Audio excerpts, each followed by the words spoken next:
তো আমাদের যে ঘটনার জন্য আমরা এখানে এসেছিলাম, যে ঘটনা অনাকাঙ্ক্ষিত ঘটনা ঘটেছে, আসলে আমরা শিক্ষার্থীরাও দুঃখিত যে আর এই পরিপ্রেক্ষিতে আমরা যখন বসছি সবার সাথে, আমাদের সেনাবাহিনীর মেজর স্যার ছিল, তারপরে পুলিশের এই যে আইজিপি ছিল, তো মোটামুটি ঊর্ধ্বতন স্যাররা, আমাদের প্রিন্সিপাল স্যাররাও ছিল। তো সবার মধ্যস্থতাই আমরা তাদের সাথে, মালিক সমিতির সাথে বসছি। বসার পরে আমাদের যে 8টা দাবি ছিল, 8টা দাবি তারা মেনে নিয়েছে।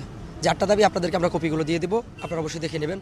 আর আমরা বলতে চাই প্রত্যেকটা স্ট্যান্ডে আমাদের একটা মেসেজ, সেটা হলো যারা বাস মালিক সমিতিতে আছে তাদেরও মনে করা উচিত আমরা তাদের সন্তানের মতো, হয়তো বা ছোটো ভাই। সেই ক্ষেত্রে তাদের জন্য এই যে ব্যবহারগুলো যে করে, যে মেয়েদের সাথে বিশেষ করে যে ছেলেরা খারাপ ব্যবহারগুলো করে, দুর্ব্যবহার, এটা যেন পুনরাবৃত্তি না ঘটে। কারণ তার ভাই না হতে পারে বা সে তার বোন না হতে পারে, কিন্তু আমার বোন। সেক্ষেত্রে দ্বিতীয়বার যদি ব্যাপারগুলো আমরা দেখি, তাহলে আমরা আবার আন্দোলন করব ইনশাআল্লাহ।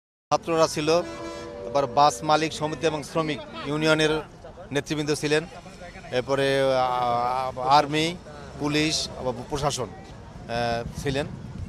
তা সেখানে বিষয়গুলো নিয়ে আলোচনা হয়েছে।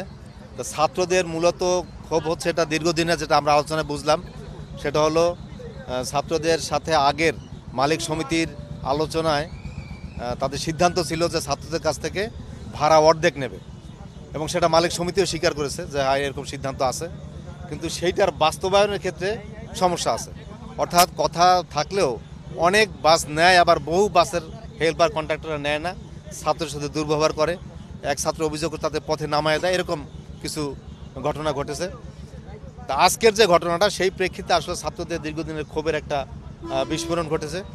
তো এখন আমরা উভয় পক্ষ আলোচনা শেষে মালিক সমিতি সিদ্ধান্ত নিছে যে তারা এটা কঠোরভাবে কার্যকর করবে, যাতে সবাই হাফ ভাড়া নেয়, এবং এইটার ব্যত্যয় ঘটলে তারা সেই হেল্পার কন্ডাক্টর বা বাসের বিরুদ্ধে তারা ব্যবস্থা নেবে। তো এইভাবে শিক্ষার্থীরা তারা সবাই একমত হয়েছে যে এখন তারা তাদের অবরোধ তুলে নেবে এবং যান চলাচল স্বাভাবিক হবে। বিএম কলেজে সেই ছাত্রীর যারা সহযোগী ছিল ছাত্র, তারা ওই যে ভাড়া কালেক্টর, তাকে সেখানে নামিয়ে নেয়, এবং এই ধরনের ঘটনায় আসলে ছাত্রছাত্রীরা বিক্ষুব্ধ হয়ে ওঠে এবং রাস্তায় একটা ব্যারিকেড দেওয়ার চেষ্টা করে।